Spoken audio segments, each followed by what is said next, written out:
unmuted.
Good afternoon, everybody, and welcome to this presentation titled Study the Performance of Your Electromechanical Devices Using EMS. My name is Arvind Krishnan, and I'm a product specialist here at EMS, EMWorks. We will be starting this presentation shortly. Just give us about a minute or two so that there are a lot of people who are logging in, and so that they can be accommodated. Just we will start in less than 2 minutes. Thank you.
Hello and good afternoon to everyone. The time is now 3:05 Eastern Standard Time and we will start this webinar now. Okay. The title of the webinar is Study the Performance of Your Electromechanical Devices Using EMS.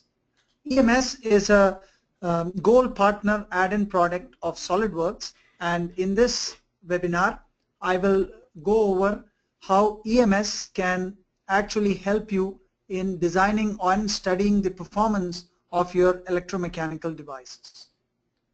We'll pay attention to two devices that are quite common, which is the linear actuator and then the rotary actuator or motor.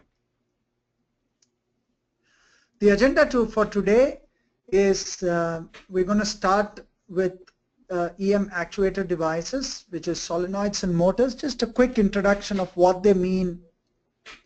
Next, we will look at what are the challenges that design engineers encounter when they design and simulate these type of devices. And we'll kind of take a look at how these kind of devices are pretty much they're operating under multi-physics mode, which is there are many things happening here. There's obviously the electromagnetics because there are coils which are then excited, which produces a magnetic field. Obviously, these magnetic fields produces forces on ferromagnetic substances. These ferromagnetic substances subjected to this force observes Newton's second law of motion. So there's some kind of motion in actuators, linear actuators. There's an actuating or a linear motion, and in a rotary actuator there's some kind of a rotary motion. Then we'll take a look at the EMS approach to simulation of these actuators, and we'll see what are the advantages this approach presents to us. I'll also show you a quick product demonstration, and then we'll learn a little bit about the EMS products and the bundles, and then we'll have time for Q&A. So before I commence with the next slide, I would like to suggest a few housekeeping items. Okay, if you take a look at your GoToMeeting console, there is obviously a chat window. So at any time, feel free to enter your chat messages. If you would like to ask us a question, please feel free to enter that here. And towards the end of this presentation, I'll be going over some of those questions and try to answer them. And also, I would like to remind to you that this webinar is going to be recorded, and and a link to this recording will be emailed to all the registrants.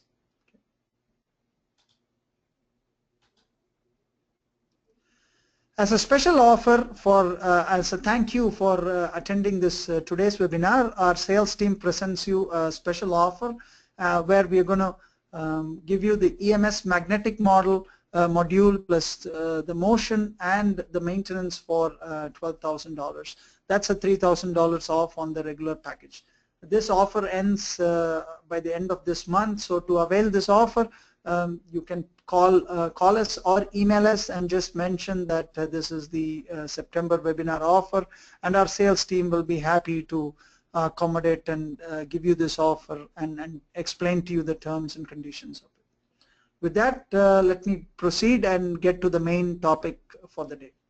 Now we're talking about actuators. There are two kinds of actuators, in general. And the main ones are some kind of linear actuators, we could call them solenoid actuators and so on. And then there's the rotary ones where predominantly it's the motor. In short, what's a solenoid? A solenoid is some kind of an electromagnet. It can be made a very strong magnet based on the amount of current that you pass through the coil that you see here. It's extremely useful and it has various applications. Then we come to a rotary actuator. You could also call that as a motor. It's an electric machine which is based on the principle of electromagnetics. They have coils obviously, and they also have some permanent magnets in them. Again, just like the solenoid actuator, the motors have numerous applications in various kinds of industries. Let's take a look at some of the commonly used applications of solenoids. So solenoids can be used and are widely used in making electromagnetic locks, valves, MRI machines, hard drives, then you have actuators, voice coil, actuators, speakers, etc. And they feature in a variety of industries from automotive, aerospace, defense, chemical, and so on. In general, if I just have to explain solenoid in a few words, it's a device that turns electrical energy into some kind of kinetic energy in a linear fashion, which is a linear movement. So you input electrical energy, you get a linear movement. That's a solenoid. As far as motor is concerned, there are numerous applications for an electric motor. We can start with one of the hottest topics today in the field of automotive, electric vehicles. Then you have consumer products like washing machine, dryers. You have machine products like power tools, rotating machines, lawnmowers, etc. And of late, a lot of biomedical devices, especially a very nano-sized motor that can help surgeons in many of their invasive, non-invasive kind of surgeries is also a growing field in today. In short, when you contrast it with a solenoid, a motor is going to take in electrical energy and turn that into some kind of a rotary movement. So if we really take a look at them, the parallels are both of them take in electrical energy, whereas one makes a linear motion, other makes a rotary motion. In these devices, there are some challenges that engineers face. The first challenge is how do they have a measure of the forces and the torques acting based on what device they do. In a solenoid, there's actually a movable part, which we call as a plunger or a movable part. There's going to be force acting on this movable part, and that is actually to measure that force is a challenge that engineers face. In the case of motor, there's a rotary part which is called a rotor. It could have many parts in them, but they all rotate in unison at a constant RPM. The idea is, how good the motor is measured by what kind of torque characteristics it has and what is the torque that produces. So calculating the torque for a motor and the forces acting on the movable part for a solenoid could be one of the first challenges that engineers face. The next thing would be to predict the motion. That's more of a motion problem. Once you know the force or the torque, then the question is what kind of motion happens, right? Then the third one is the electromagnetics. What is the magnetic field intensity and the magnetic flux density? In the case, the magnetic field distribution occurring in your device. And finally, important quantities like back EMF, etc., are things that are required for sound design of these devices, and predicting these and getting accurate values of these is always a big challenge.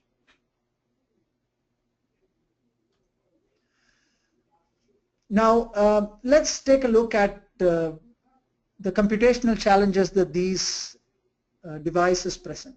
So basically a solenoid or a motor has a multiphysics, it's a multiphysics problem. What do I mean by that is, in general terms, there is an excitation, that's usually a current, and this current causes a magnetic field, magnetic flux, and this magnetic flux, as it cuts through ferromagnetic materials, generates forces and torques on especially movable parts. And this is important because the parts that are free to move will start moving under these forces and torques. Okay.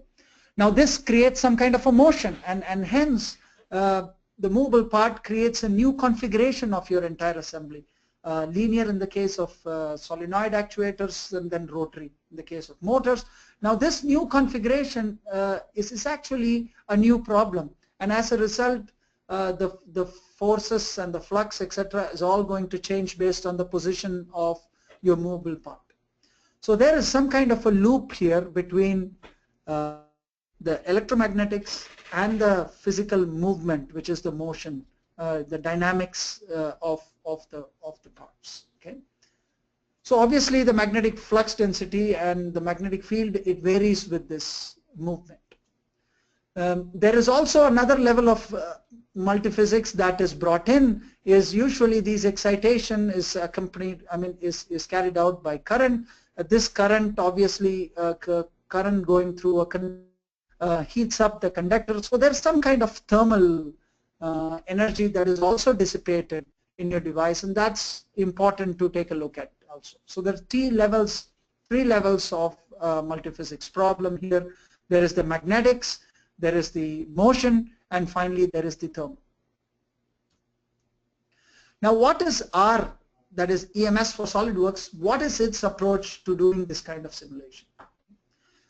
The first step is to create your 3D geometry inside a CAD system like SolidWorks. For example, EMS works well inside SolidWorks. Now once you create a 3D geometry, we can use the EMS program to actually electromagnetic simulation. This electromagnetic simulation as its output gives certain things, like it gives you the forces and torques acting on the rotary, on the movable parts. It also calculates and computes the magnetic field and can give you 3D, 2D plots, and also quantities like flux, back EMF, etc. Now this force values that is obtained from EMS is then fed into a 3D motion, dynamic and kinematic motion simulation software like SolidWorks Motion, and now this generates the movement and the path of movement of the movable parts. What I mean by that is you will be able to get the displacements, the position vectors, the acceleration, etc. on SolidWorks Motion. Now this new position is then updated in the geometry, and this loop happens, the EMS simulation, which leads to motion, and motion leads to a new geometry, and so on. Now this is our approach to solving problems involving solenoids and motors. Now when you look at this approach, we were trying to wonder what are the advantages this presents. First of all, being integrated inside a CAD system makes it quite valuable because there is just one interface for you to understand how these things work and how your simulation results are. Okay. And it handles geometry very well because any geometry created inside SolidWorks can be readily available for doing simulation. You do not need to import your geometry to other interfaces. You can perform real-world simulation. If you have springs, dampers, etc., you can make use of them in SolidWorks Motion, and you'll be able to understand how the movement of the movable parts behaves when you have other elements in place. And finally, you can obtain valuable engineering results all in one location. We are talking about forces, back EMFs, inductances, etc. All of them will be available in one location in SolidWorks. Now, let me just quickly break away from my PowerPoint slides and introduce you to our interface and our program, EMS for SolidWorks.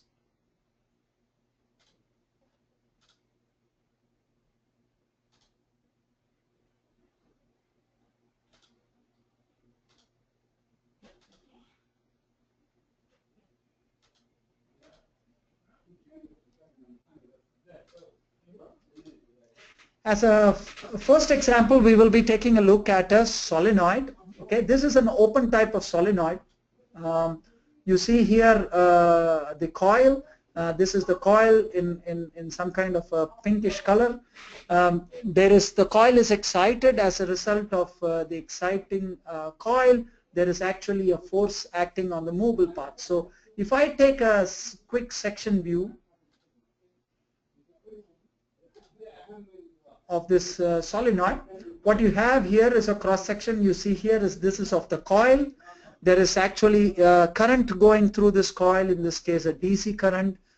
These are the movable parts that is pretty much in black in color here. That's the plunger assembly, and that assembly comprises a plunger and also a permanent magnet. Okay. Now what is the objective of a simulation like this? The objective is as follows. If I input a specific current into the coil, the objective is to find out what is the force acting on the movable part, which is the plunger assembly. The second objective is going to be, okay, under this force, what is the motion that a movable part is going to have? And finally, we want to know all the engineering quantities like the motion characteristics, the force as a function of time, the displacement, the position, the velocity, etc., all as a function of time. We also would like to understand the magnetic flux density, the field intensities, etc., in the whole model as a function of time. Okay.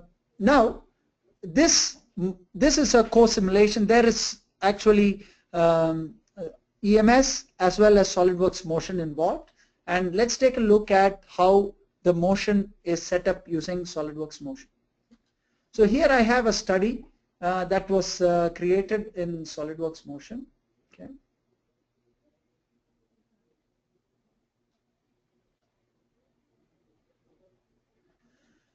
The first thing here to note is that I have inside SolidWorks motion a spring. So this solenoid, which is very typical for most of the linear actuators like solenoids, there's going to be physical components like springs, etc.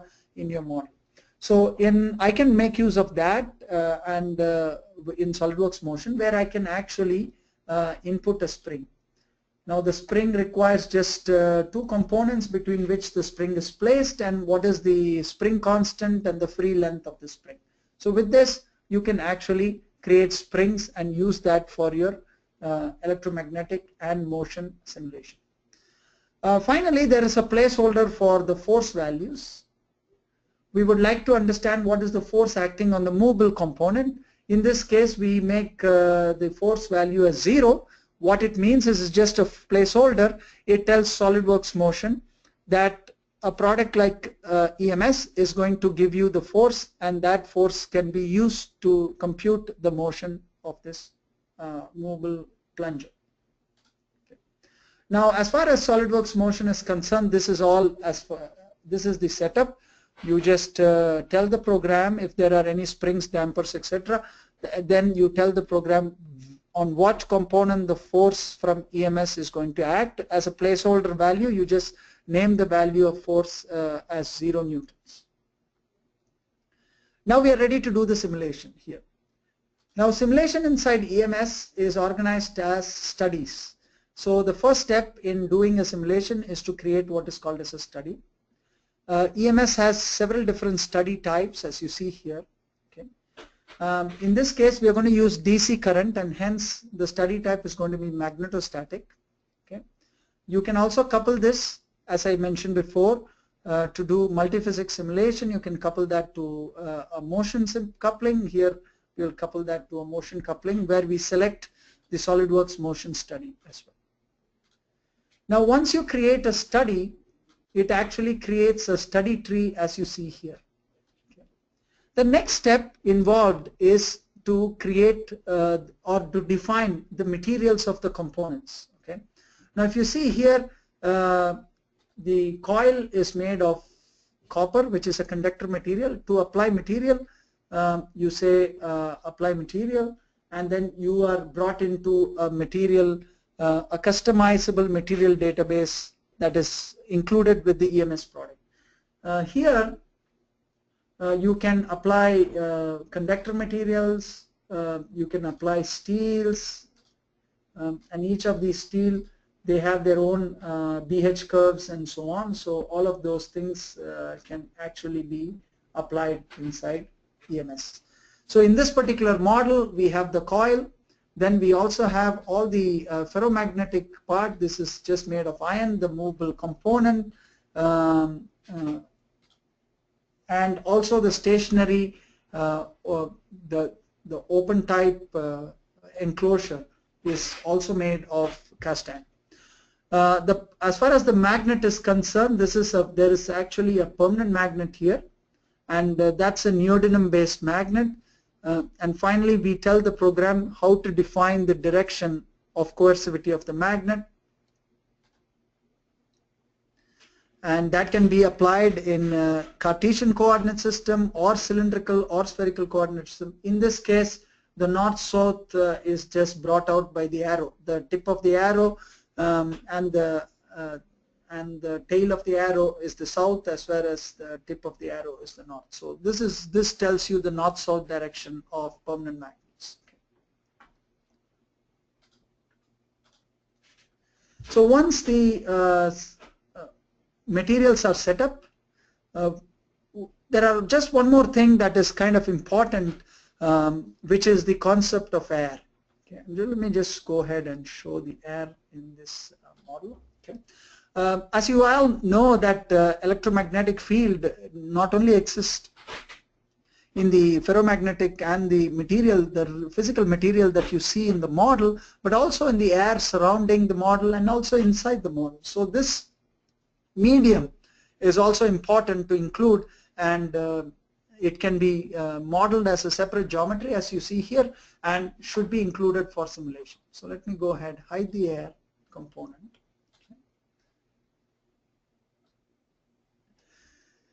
Now once the materials are defined, now it's time to define the coil or the excitation. Now if I define the coil here, that is there, so I can show the preview. Now this is the definition of the coil. We select the components that comprise the coil. You also select the phase. This is actually the normal phase through which the current is actually circulated in the coil. So the cross section of the coil, that phase has to be selected as a port. Okay.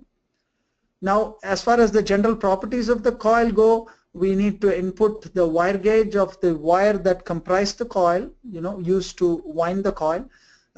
You also specify the number of turns and the current value. Okay. So this completes the definition of the coil. In EMS, in this particular example, there is just one coil, but in EMS you can have numerous amounts of coil. There is no restriction on the number of coils that you can use. Okay. For a linear actuator, you just have one coil, but for some kind of motor application, you will have many coils. Next, we will also take a look at a very simple motor application. And finally, we request the program to compute the force acting on all the movable components. So that's done through what is known as a virtual work.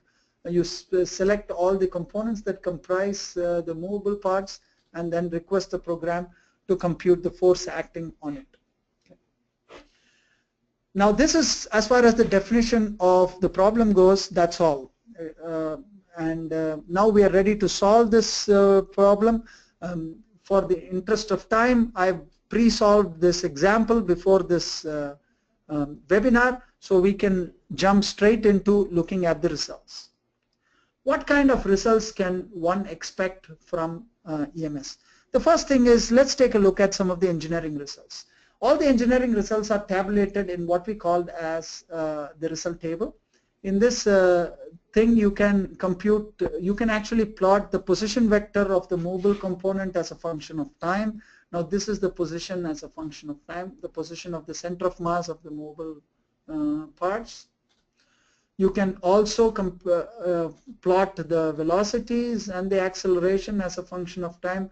Note that any of these plots that you see here, all the values are also available, and you can export these values into a CSV file or a text file and then use them in Excel, MATLAB and other programs that you may use. Pretty much all results of EMS has this property of being exported. The next thing is important is the force. Now the force acting in the y-axis is the important because that is the direction of motion of the component. Now you can see here how the force varies as a function of time. Now the value of the force as a function of time is now plotted, as well as excuse me, the physical values are also available.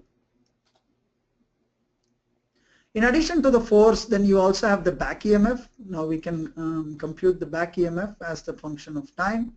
So the back EMF in the coil is also computed by EMS. Now this is as far as all the engineering quantities go, is all available here. Now the next kind of things are the ones that you can physically not observe, things like magnetic flux, etc., which are kind of invisible to the human eye because of its electromagnetic nature. So, but thanks to programs like EMS, one can actually visualize the strength and the values of these fields inside your model. For example, I can plot the magnetic flux density in my model. Here is the magnetic flux density in Tesla for my model. And you can see that as a section plot, and you can actually see it right inside your model as well. Okay. Now, this is a coupled motion electromagnetic simulation. So the whole idea would be able to see how the movement of the movable parts happens and how does it affect the magnetic flux density. So to be able to do that, one can actually do a real-time animation of what happens.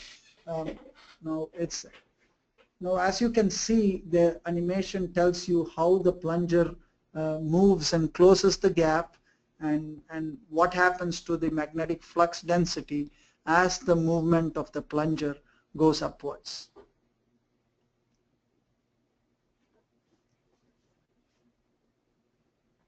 Okay. Now, in addition to the magnetic flux density, one can also compute the magnetic field intensity. Now, magnetic field intensity is extremely important in small air gaps and in places where there is a rapid and variation of the material properties. For example, between the permanent magnet and the movable components, which is the iron, as well as the gap here. Okay, so you can likewise you can animate to understand how the field intensity varies as a function of time, varies as the movement of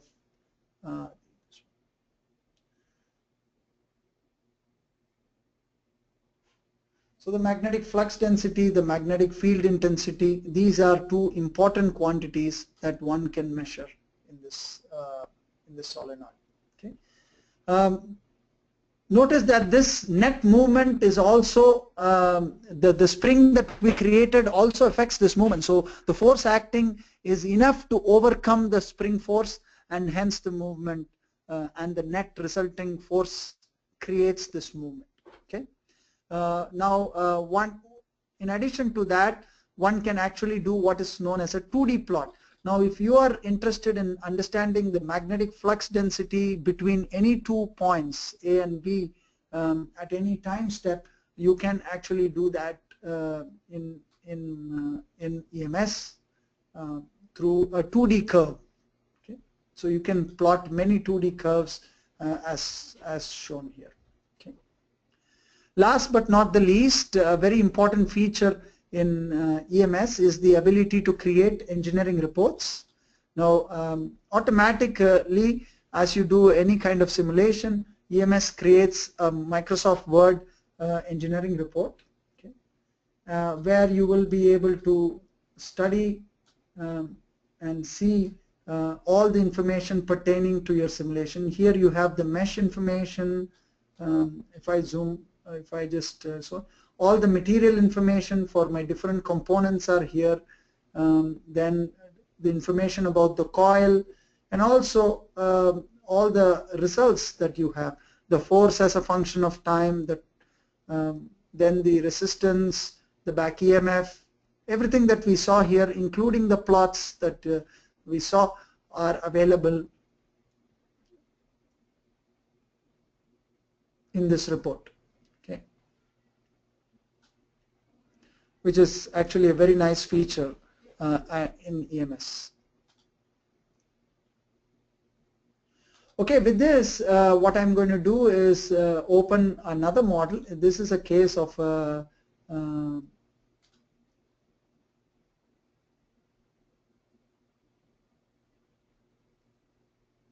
this is an example of a motor. This is a brushless DC motor or a BLDC motor. the objective of this particular simulation is to understand the cogging torque, or what happens at the starting point when I energize the coil. What kind of torque is acting on the movable components, and what is the magnetic flux density and the field intensity, etc. In this particular configuration. Note that unlike the previous example, here I do not include it with motion, although you can. Here the objective is just the starting. What happens when I energize the coil at that instant? What kind of torque acts on my movable part? What's the flux, magnetic flux density distribution, and so on. Okay, so that's the objective of this particular example. Of course, you can couple that with motion to understand the rotating motion, and also to see what kind of motion characteristics you get. But in this example that I'm going to show you now, we are just going to take a look at a static position of the motor. Okay, similar to before, you can take a look at. You can create a study. After creating a study, we apply materials to each of the components. Things to note here is the different magnets as you see here. Let me zoom in. Now each of these magnets have a cylindrical coordinate system, their coercivity direction. Some of them point outward and some of them point inwards. So EMS has the ability to define the coercivity of magnets in both cylindrical coordinate system as well as Cartesian coordinate system. Okay. Now once the materials are defined, we are taking a look at the coil, and here is where we have the ability to have multiple coils in our model. So let's just take a look at one of them.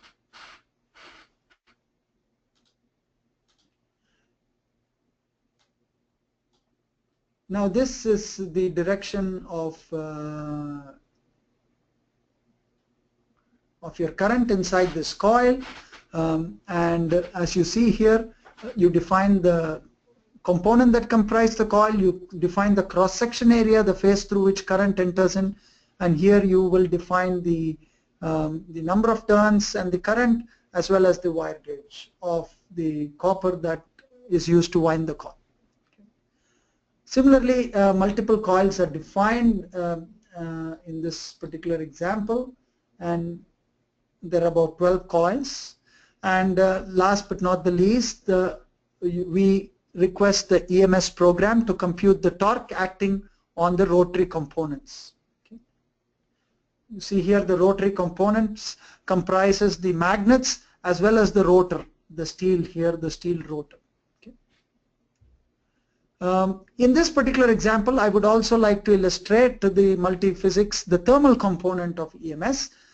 Here we would like to study, in addition to the forces, the torques acting and the magnetic flux, how hot does my motor, or in this case the stator, gets due to the current that goes on the coil.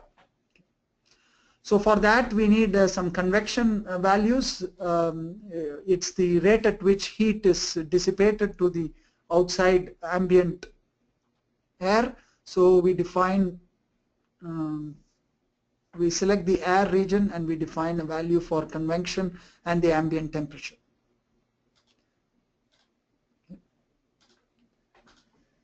Now once the thermal quantities or inputs are defined, we are now ready to take a look at the results. Now the result table, as before, gives you the torque acting, and the torque acting along the z-axis is the most important one. This is the torque along the z-axis. Now that's the it's about 5 millinewton meter. So that's the torque acting along the z-axis. In addition to it, you can find the inductance of all the coils, the inductance matrix. The inductance matrix is given here of the coil. So you also you find the self-inductance of each coil as well as the mutual inductance. So that's available, and also the flux linkage associated with each coil is also calculated by the program. Now once that is there, it's now time to take a look at the 3D results. Now let's take a look at the magnetic flux density. Now this is the value of the magnetic flux density as a section plot in the model. You can see here the regions of the stator where which gets saturated or very close to saturation is there in yellow or red, and the other regions, the blue regions, tell you the low value of the magnetic flux density. So we can actually, to find out the individual values, you can use the probe command, which helps you to understand what is the value at every location, not at any location inside your model. You can do that using the probe command here. And also, like before, you can find out the magnetic field intensity as a 3D plot here. You can see that these it's basically concentrated in this air gap, and where the material changes drastically. So that's the field intensity and the flux density. And finally, let's take a look at the temperature plot. We would like to understand the temperature acting on the stator. Now this is the temperature on the stator, the temperature plot on the stator due to the current that is passed in each of the coils. Okay. So this is how the temperature distribution of the stator is. So as a recap, EMS for SolidWorks can be used to study both types of actuators, the solenoid linear actuator as well as the rotary actuator like motor or so on. You will be able to get engineering results like forces and torques. You will be able to get the characteristics of the coil like inductance, the flux linkage, etc. Also, you will be able to study the 3D plots of the magnetic flux density, field intensity, and temperature plots in this software. Okay. With this, let me jump back to my slides and quickly take you over to how are the products bundled. Okay. EMS has two important products. One is the EMS Professional and the other one is EMS Premium. EMS Professional comes with these 6 solvers that you see here. The electric modules, which consists of the electrostatic, electric conduction, AC electric, and the magnetic modules, which is the magnetostatic, AC magnetic, and transient magnetic. Then we also have coupling available. Coupling to thermal, structural, and motion is available as of now. And the EMS Premium is a module that comprises all the above thing, and obviously for a much better price break if you were to do Professional and add each of these couplings. Okay. This is how the product bundles are characterized. And for what we saw today, to be able to do a solenoid or a motor simulation, what are the products do I need? So basically you need some kind of SolidWorks 3D CAD, okay? Whether it is SolidWorks Standard or SolidWorks Professional or SolidWorks Premium, any of that would work fine, okay? Then you will need to have some kind of a motion simulation from SolidWorks. SolidWorks Premium has motion included in it, otherwise you can add in SolidWorks Motion simulation. This is the CAD package that you need. It's SolidWorks, the basic SolidWorks with some kind of motion simulation. As far as the EMS is concerned, EMS Professional plus EMS Motion would be able to do any kind of solenoid. If you would like to understand the thermal characteristics, then the thermal add-on would help. Again, let me reiterate the special offer that we are offering to all the registrants of this particular webinar. So if you would like to avail this special offer, please contact sales@emworks.com or call Adam at this number, and we'll be happy to help you with a discounted price. Okay. So if you have any questions, this will be the time.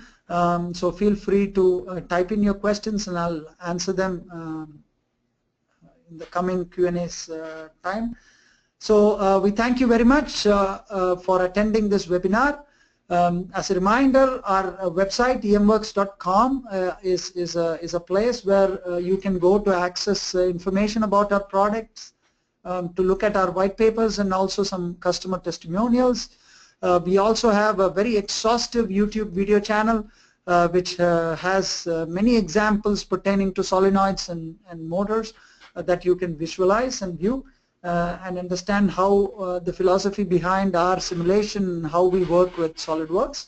And again, for all sales related questions and information, the email as well as the telephone number is available to you. With this, I'll be happy to answer some questions that you may have. So if you have any questions, appreciate you typing them in.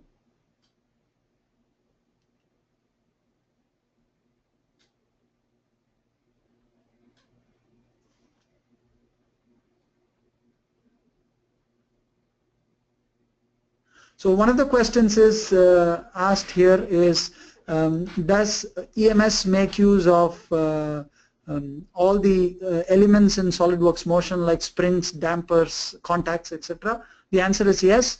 We enable a complete all SolidWorks Motion capabilities coupled with the EMS. The only thing EMS provides here is the electromagnetic force, and the rest of it is done by SolidWorks Motion, so we can honor them.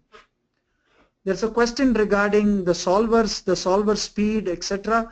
Does the EMS solvers make use of multiprocessors? The answer is yes. The EMS solvers have the ability to make use of the multiple processors inside your computer. However, we do not do distributed computing. You cannot distribute a solver over many computers, but if you have one computer and you have several processors and whatever is the size of the RAM you have here, will be able to make use of all of them, and that speeds up the solution time substantially. And there is no additional cost for this feature of multi-core or the multiprocessor solver support.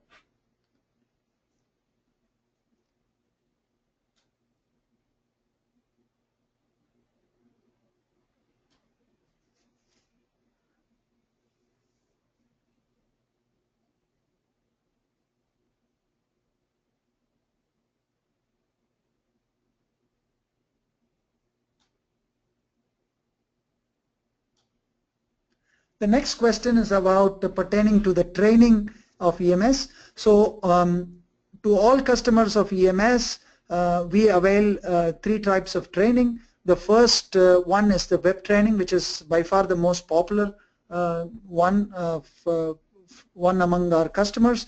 The web training gives you access to between six, I mean, you have to buy them in, it's charged per hour. It costs about $250 an hour. A minimum of 8 hours is a block of web training, and after that you can add several hours to it. The web training is done at your convenience and can be split into multiple days, a minimum of 2 hours every single time a training is available. We also have, in addition to the web training, we also have a training where you can visit our office here in Montreal,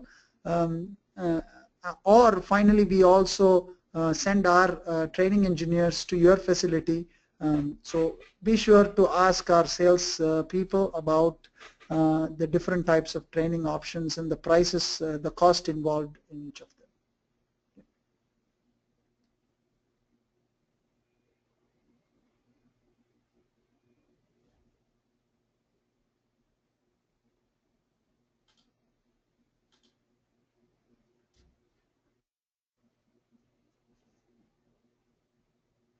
With this, if there are no more further questions, oh, there is one more here. This is pertaining to the material in EMS. Does EMS make use of SolidWorks material?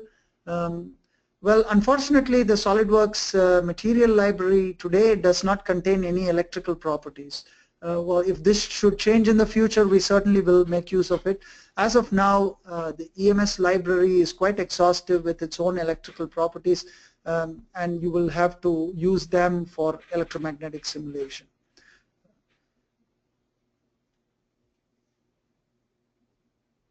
So with this, if there are no further questions, I would like, on behalf of EMWorks, I would like to thank you all for your time today, and we look forward to hearing from you or serving you should you decide to become our customers.